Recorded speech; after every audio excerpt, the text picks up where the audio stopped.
Oi, gente, super boa tarde. Tava com saudade de vocês nesse encontro quinzenal que a gente faz para discutir alguns temas relevantes. Interessa a família porque amplia aqui os horizontes do debate doméstico, interessa aos professores como sugestão de trabalho, principalmente na praia interdisciplinar. E interessa muito especialmente ao estudante do ensino médio que está aí já pensando numa carreira acadêmica, se preparando para o Enem. A gente está falando de fortes emoções. Falar de fortes emoções é falar de coração, que aliás é o nosso tema de hoje. Tum, tum, tum, tum, bate coração. E nesse sabadão, acabou de acontecer o Dia Mundial do Coração, no dia 24 de setembro. Isso, inclusive, inspirou esse encontro de fortes emoções. E por falar em fortes emoções, temos aqui alguns convidados emocionantes. Vamos a eles, então. Já é habituê do Atualidades, sempre bem-vinda. Tudo bem, Pri? Boa tarde, dá boa tarde pra galera. Oi, Alcides, boa tarde, galera. Nossa, eu tô emocionada, viu? Eu tive até uma palpitação agora, viu? Tô super emocionada de estar aqui falando sobre coração. Vai ser um tema super bacana, gente. E para compor o nosso time aqui, vamos dar um elan literário. Eu já tinha dado um spoiler aqui da interdisciplinaridade. Meu amigo, já trabalhou comigo em outras ocasiões, o professor de português, Mauro. Tudo bem, Mauro? Então, professor Alcides, é um prazer estar aqui falando de coração, falando de sentimento. Cara, vai ser maravilhoso. Vou aprender bastante e espero talvez contribuir um pouquinho para o debate. Vai ser maravilhoso. Bacana. E remotamente, nós temos aqui a presença de dois estudantes. Quero chamá-los aqui para compor a banca. O Gustavo e o Vitor, dois estudantes de ensino médio. Boa tarde para eles. Boa tarde, Gustavo. Tudo bem? Boa tarde, meu nome é Gustavo, sou aluno terceirista da Escola Maria de Oliveira Lelisito e o coração tá tão ansioso que tá saindo pela boca. Uau, ele já usou aqui, né, uma expressão metafórica. Pela boca. Vamos falar sobre isso. Bem legal essa questão, porque coração, literariamente falando, é metáfora de sentimento, de emoção. Então, bem utilizado, parabéns. Nessas expressões muito fortes, eu lembro muito de uma canção do Caetano Veloso, lá dos idos de 67, né? Quando ele diz que tem corações que batem fora do peito. Nossa, maravilhoso, maravilhoso. Essa vibração, essa vibe. Por falar em vibe, cadê o outro alunão aqui? Cadê o Vitor? Tudo bem, Vitor? Tudo bem, professor? Saudações a toda a rede, aos estudantes, aos professores. Vamos lá sentir as emoções do coração. Muito bem. Voltei aqui, a gente tem agora aquela partezinha do programa que é o Historicizando, onde a gente faz um contexto sobre o tema que a gente vai trabalhar. Quando chegaram para mim, eu vou contar aqui um segredo, foi a Pri, a culpa foi dela. Ela que chegou para mim e falou, nossa, guerreiro, por que a gente não fala sobre coração? Eu senti o coração em pânico. E agora, como trabalhar esse tema? Porque, aparentemente, parece um tema muito bioorgânico. E aí, de repente, eu comecei a flertar com a ideia de trazer isso para a metáfora, para a passionalidade, que é aquilo que, popularmente, a gente conjuga o coração. Quando a gente pensa em coração, a partir, inclusive, desse ícone que vocês estão vendo, a gente está pensando muito mais em sentimentos, nessa simbologia. Volta aqui para mim na 3. Eu estou flertando também com um lance chamado História das Mentalidades. Aquele professor que de repente pode explorar isso com os alunos, é um ramo da história que trabalha como as pessoas pensam determinadas coisas. Por isso que quando a gente vai flertar aqui com a simbologia do coração, a gente está falando de história das mentalidades. Vamos voltar para o LED, bota no LED. Coração vem do latim cordis, que quer dizer bombeamento. Só que tem um detalhe, será que foram os romanos que tiveram essa noção primeiro? Não, essa noção vem lá da Grécia Antiga, numa investigação científica, aonde rolou algo muito curioso. Até então, na antiguidade, os órgãos mais importantes eram o fígado. Vou aproveitar aqui. Professora Priscila, por que o fígado é tão importante? Bom, na verdade, o fígado, ali é onde a gente tem, quando a gente toma, por exemplo, algum medicamento, né? Esse medicamento, ele é todo processado, metabolizado no fígado. Além disso, também no fígado, a gente tem ali a formação também de algumas células sanguíneas. Então, naquela época, né, o sangue, ele era muito importante, então sempre se estudava bastante coisas ou doenças relacionadas ao sangue.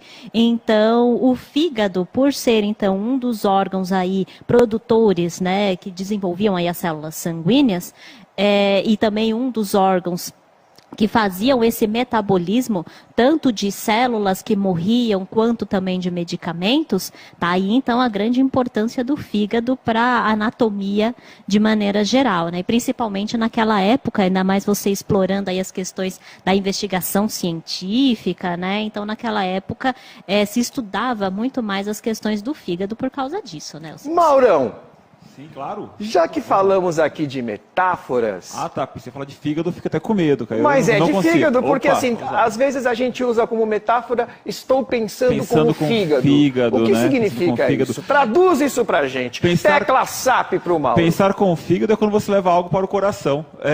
Eu trouxe de novo para o coração, porque eu quero falar sobre isso. Pensar com o fígado é quando você leva na maldade mesmo, quando você não filtra e você... de Chuta o fato, balde, entra de sola. Exatamente. Tem um pensamento exageradamente passional. Na verdade, passional também é quando você exagera nas atitudes movido pelo coração, pelo sentimento. Então é interessante pensar isso, né? Porque antes a gente, em literatura, mas até acho que filosoficamente, pensava que todas as emoções, todos os sentimentos vinham do coração. Porque foi como o nosso aluno bem disse, eu estou aqui com o coração saltando. Às vezes a gente pensa o coração saltando para fora do corpo, como o professor disse. Às vezes o coração ele pulsa aqui na garganta, porque está com uma emoção muito forte. Quando a gente está com as emoções saltando. Então esta é a grande metáfora, né? Beleza. Olha que curioso, a Pri tinha falado de sangue. Claro. E por incrível que pareça, a transição do fígado como órgão central nessas questões ligadas ao sangue e à emoção acontece entre os gregos e eles dão o nome disso de cardia, que a gente sabe, né? É um prefixo que a gente usa comumente quando a gente vai tratar de alguma coisa relacionada ao coração, ao cardíaco. E a gente sabe também que na Grécia Antiga foi fundada a filosofia ocidental e ela dissocia o cérebro do coração. O cérebro vai ficar numa praia muito mais racional, intelecto cartesiana, né? Todo certinho, todo redondão nessa racionalidade, enquanto o coração acaba exclusivizando a emoção. Como que a gente caminha isso historicamente? Quando a gente olha na transição da Antiguidade para a Idade Média, é interessante notar que no Novo Testamento, o coração começa a se associar ao espírito, ao âmago, aquilo que a gente tem mais de profundo dentro da gente mesmo. E isso caminha de uma forma, inclusive, simbólica. Volta aqui para mim na 3.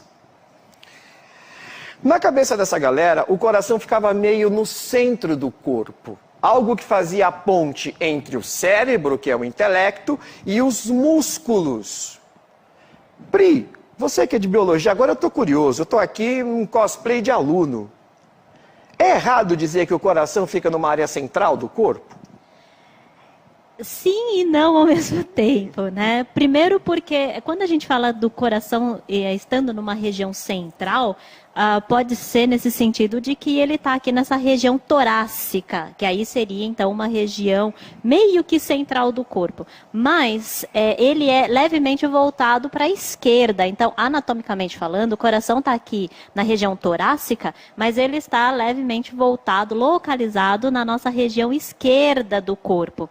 Então ele não está exatamente ali no centro, né, bem no centro do corpo. Agora uma coisa importante quando você falou, quando você falou aí da questão da gente pensar com o fígado, né? Aí me remeteu justamente que, biologicamente falando também, o fígado, ele libera enzimas digestivas, principalmente a bile. E a bile é amarga. É amarga, exatamente. É o fel. Exatamente. Então, poderia estar associado a isso também, né? Quando a gente tem a liberação da bile, a gente tem, então, às vezes a gente até sente um pouquinho esse gosto amargo. Vou fazer maldade, né? Por causa né? disso. Vou fazer maldade, vou soltar veneno. É por aí, né? É bem por aí, né? É bem por Tô aí. liberando veneno.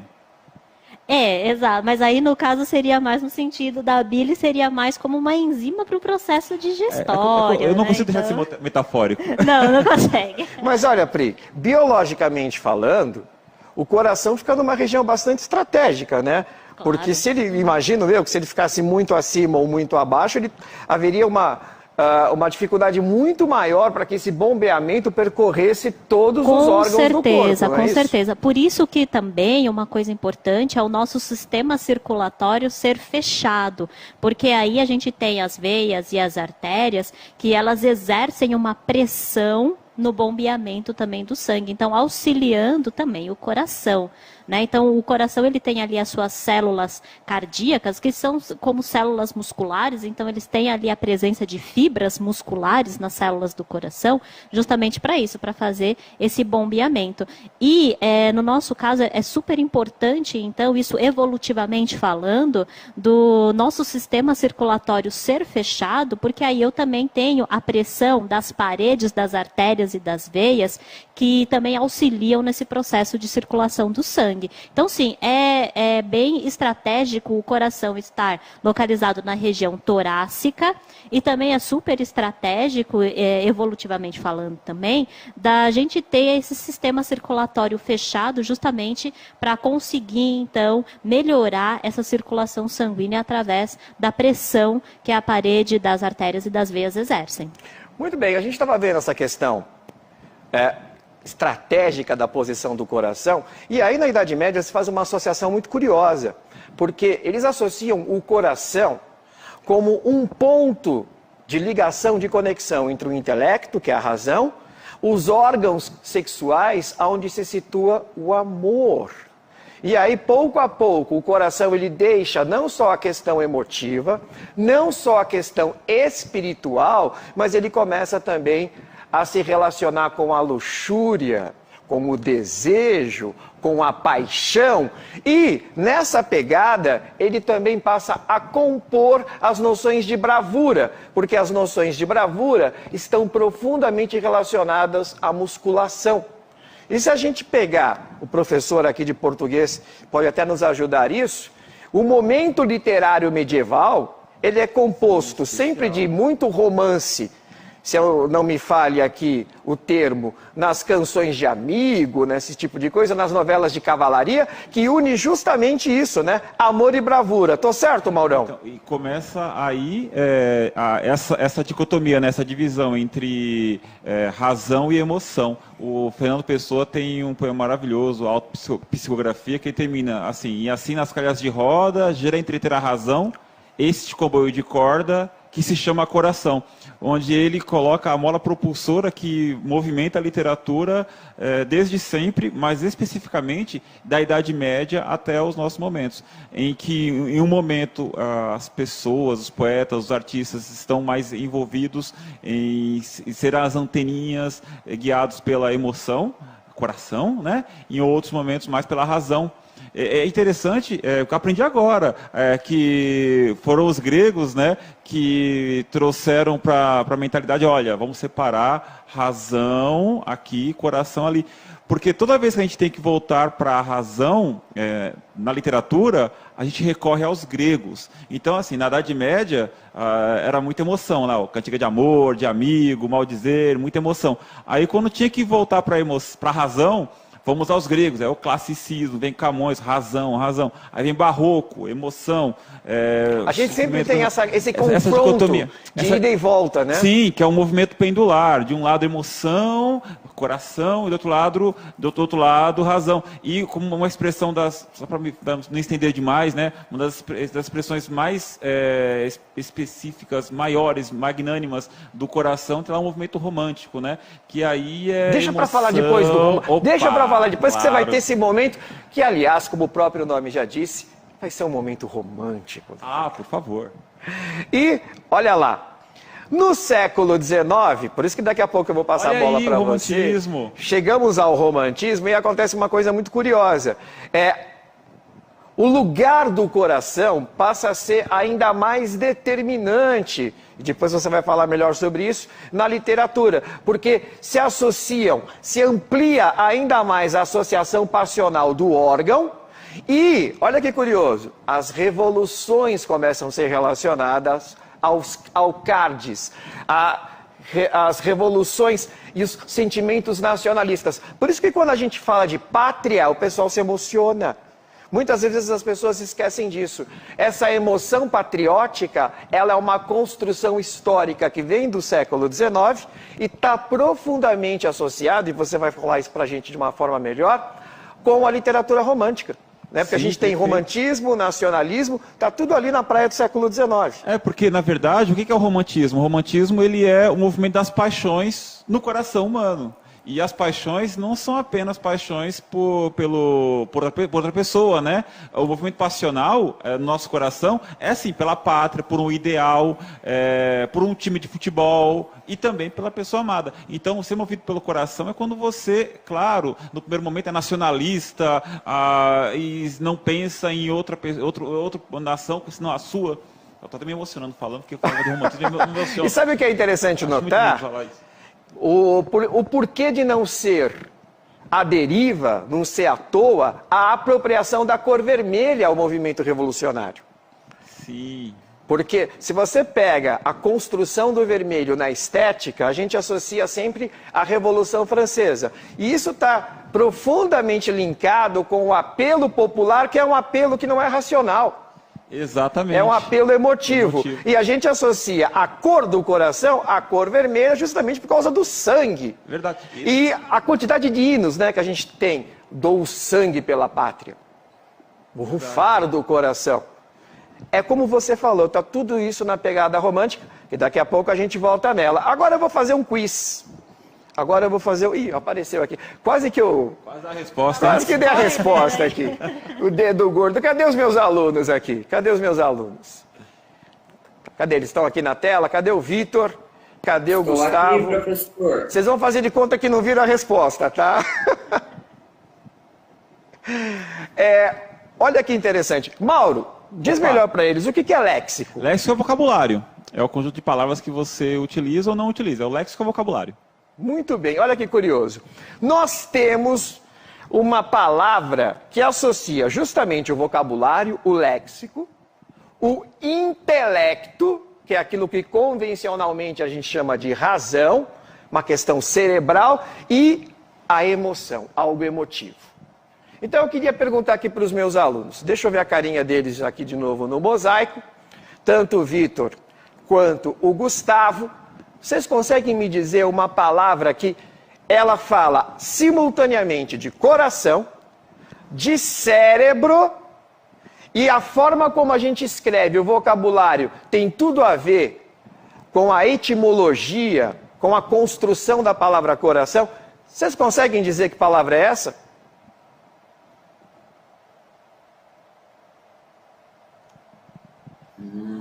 Complicado, professor.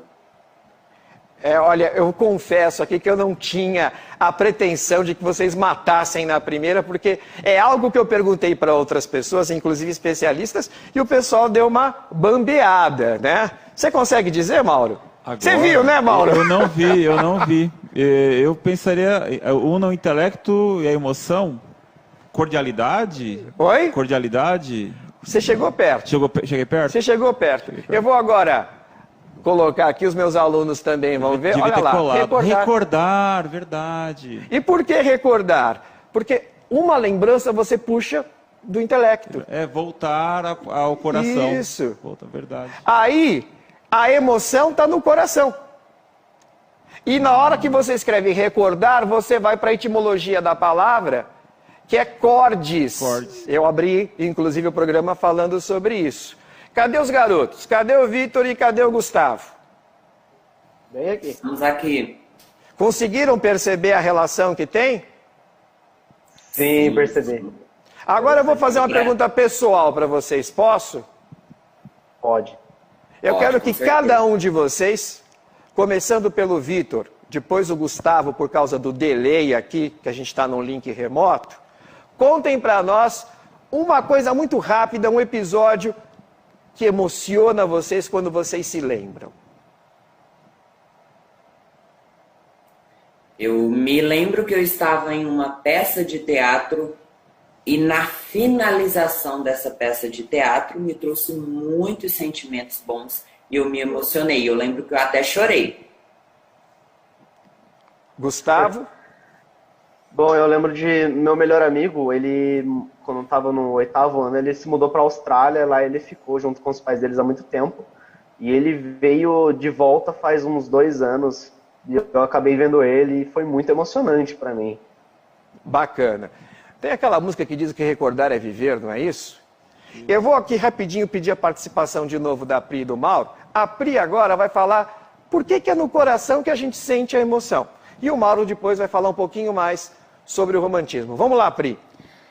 Olha só, quando a gente fala então das emoções, né, a gente está falando então desses sentimentos. E esses sentimentos a gente não processa diretamente no coração, mas a gente processa aqui, né? A gente processa no cérebro. Então a gente tem ali o sistema límbico, que faz essa conversão entre o que a gente sente em emoção. E quando isso acontece, aí a gente tem a liberação de várias substâncias que vão acarretar justamente em estímulos no coração. Então quando a gente tem esses sentimentos bons, que nem os nossos alunos falaram, né? A gente tem a liberação aí, por exemplo, de serotonina, a gente tem a liberação de dopamina, que são substâncias aí relacionadas às endorfinas. Prazer, prazer. Exato, que são hormônios, então, que quando eles, né, são detectados, esses hormônios, né, quando essas substâncias são, então, liberadas, são liberados também impulsos nervosos. E esses impulsos nervosos, esses sinais elétricos, estimulam o coração. Geralmente, a gente tem uma regulação das batidas do coração. A gente tem um sentimento, né, de satisfação, né? Então, isso é regulado pelo cérebro. Agora, se a gente tem também sentimentos ruins, como sentimentos depressivos, ansiedade, o estresse, medo, irritação, aí sim a gente tem a liberação de adrenalina. E aí a adrenalina, ela também estimula ali o coração, principalmente aumentando o ritmo cardíaco. Então, a gente se prepara para algum momento de fuga, ou a gente se prepara para algum momento que a gente precisa se defender. Então, aí a gente tem um aumento do batimento cardíaco, né? E, claro, né, que sentimentos bons são importantes justamente para que a gente consiga manter a saúde do nosso coração, né? Então tem até uma pesquisa da Universidade de Harvard que diz que de 30% a 50% da população que mantém sentimentos bons, que são otimistas, elas não desenvolvem problemas no coração, por exemplo. Enquanto que sentimentos ruins, como o estresse, como essa irritação, a depressão. Então, quando a gente tem esses sentimentos ruins de maneira crônica, chegando até a depressão... A gente somatiza tudo isso. Exato. E aí a gente aumenta também as doenças relacionadas ao coração. Vamos lá, Maurão, romantismo, a gente deixou o grande finale aqui para o Maurão. Eu vou terminar a participação com 2 indicações, né? De um livro romântico do Camilo Castelo Branco, que foi um dos melhores escritores que falou sobre sentimento, Coração, Cabeça e Estômago. É um livro maravilhoso em que ele fala justamente dessa relação entre as ações movidas pela emoção no mundo real, né? E é um livro romântico em que ele, de maneira muito inteligente, ele debate essas ações movidas basicamente por emoção. Qual é a importância de você pensar visando o estômago, né? Pensando em se alimentar num mundo onde as pessoas não têm essa possibilidade de viver apenas movidas pelos sentimentos. E um outro livro bem legal, que também começa com o coração, que é um livro maravilhoso, que ele não é romântico, mas ele é realista, mas é maravilhoso, espetacular, é O Coração das Trevas, do Joseph Conrad, em que é uma outra metáfora, em que entrar no coração, no caso da África, né, e sentir toda a brutalidade do preconceito, da invasão do neocolonialismo, né, dos belgas, né, no caso, da ação preconceituosa, discriminatória e foi feito ali foram atrocidades a mil, né? Ali foi genocídio que eles fizeram. Genocídio. Então, Coração das Trevas, indicação maravilhosa. Então é isso. Bacana. Eu queria só, antes de encerrar, chamar os meus 2 aluninhos. Cadê o Gustavo? Cadê o Vitor? Estão aqui. Estão cuidando bem do coração, vocês dois? Tanto do ponto de vista emocional quanto do físico? Não vale enrolar. Estão fazendo exercício, comendo pouca gordura. Como que tá a coisa aí?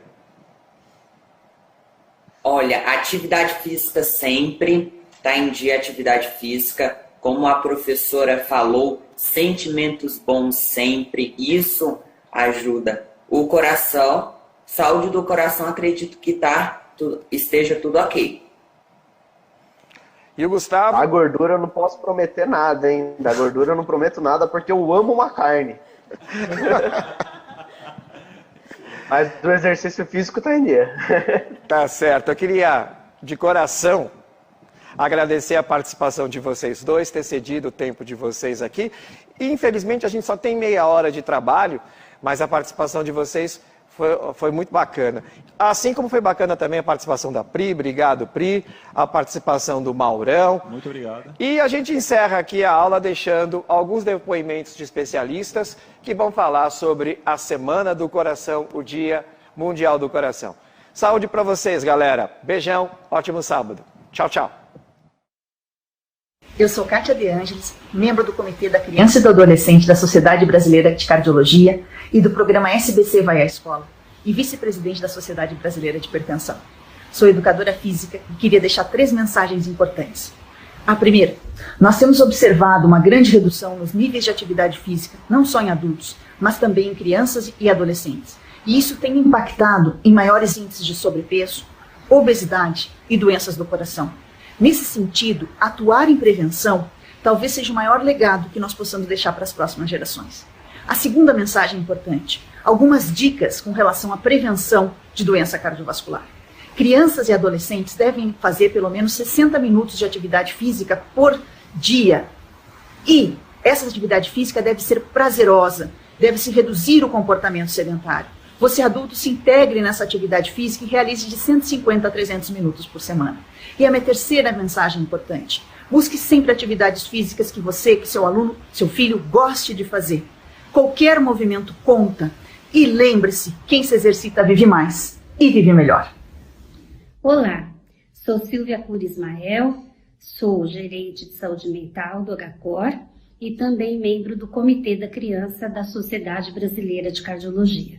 Estou aqui hoje para falar para vocês sobre a importância da nossa saúde mental, do nosso emocional para a saúde do coração. É muito importante nós cultivarmos coisas boas, positivas e vivenciarmos sempre as boas coisas que a vida nos proporciona. É muito importante também uma boa noite de sono, nós observarmos se estamos estressadas, se temos que cuidar desse estresse, porque às vezes o estresse ele acaba sendo nocivo para a saúde, e se nós não conseguirmos fazer isso sozinhas, podemos buscar ajuda profissional especializada. Então, lembre-se sempre, pense positivo, viva de forma positiva e conte com a ajuda das pessoas sempre. Olá, eu sou Georgia Russo, nutricionista do Comitê da Criança e do Adolescente da Sociedade Brasileira de Cardiologia e hoje vou dar algumas dicas para uma alimentação que proteja o nosso coração. A primeira dica que está no Guia Alimentar da População Brasileira é consuma alimentos in natura e minimamente processados. Esses alimentos que estão bem próximos da forma como eles vieram da natureza. Se você ainda puder consumir ele comprando em uma feira local ou em algum comércio local que o agricultor entregue diretamente ali, além de promover a sua saúde, você está promovendo a saúde do planeta, promovendo sistemas alimentares mais sustentáveis. Então é uma ótima escolha. Um outro ponto importante que o guia traz é procure comer com atenção plena e em companhia, porque a gente tem cada vez mais estudos que mostram que quando a gente come com atenção ou em companhia, a gente faz melhores escolhas alimentares, nosso corpo assimila melhor o que a gente está comendo. E a última dica é beba água. A água é o nosso líquido que efetivamente hidrata. Todos os outros líquidos, eles mais confundem o nosso corpo do que fazem bem. Então, beba água, evite todos os outros líquidos e assim a gente vai conseguir ter um corpo hidratado e manter a nossa saúde, tá bom? Obrigada. Olá, sou Carla Lantieri, médica cardiologista, coordenadora do programa SBC Vai à Escola. E neste mês de setembro venho até vocês para falar da importância da prevenção das doenças cardiovasculares. E nós temos duas notícias. A primeira notícia é que, infelizmente, ainda as doenças cardiovasculares são as doenças que mais matam no mundo e no Brasil. E a segunda notícia, muito boa notícia, é que 80% das doenças cardiovasculares podem ser prevenidas se tivermos e adotarmos durante a nossa vida um estilo de vida saudável. Precisamos prevenir os fatores de risco, como tabagismo, diabetes, hipertensão, colesterol e triglicérides elevados, evitar o estresse, a obesidade e o sedentarismo. E precisamos estimular a todos, família, amigos, estudantes, toda a sociedade, a ter um estilo de vida saudável. Esta é a função da Sociedade Brasileira de Cardiologia, junto com a Secretaria da Educação, porque saúde se faz com educação. Olá a todos e a todas, sou José Francisco Quer Saraiva, sou diretor da Promoção de Saúde da Sociedade Brasileira de Cardiologia e venho aqui para cumprimentar todos vocês da Secretaria de Estado da Saúde, alunos, professores, diretores, num momento em que nós estamos comemorando o Dia Mundial do Coração. E nada melhor do que comemorar o Dia Mundial do Coração promovendo um estilo de vida saudável. Muito exercício, uma dieta sempre saudável à base de alimentos naturais, combate ao excesso de peso, combate ao fumo, combate ao álcool em excesso, porque aí nós vamos poder viver mais e melhor. E mais do que isso, nós vamos evitar as doenças cardíacas e vamos também servir de exemplo para todos aqueles que estão à nossa volta, para que nós possamos acabar com a doença cardíaca, com as doenças cardiovasculares no Brasil. Muito obrigado a todos. Um grande abraço.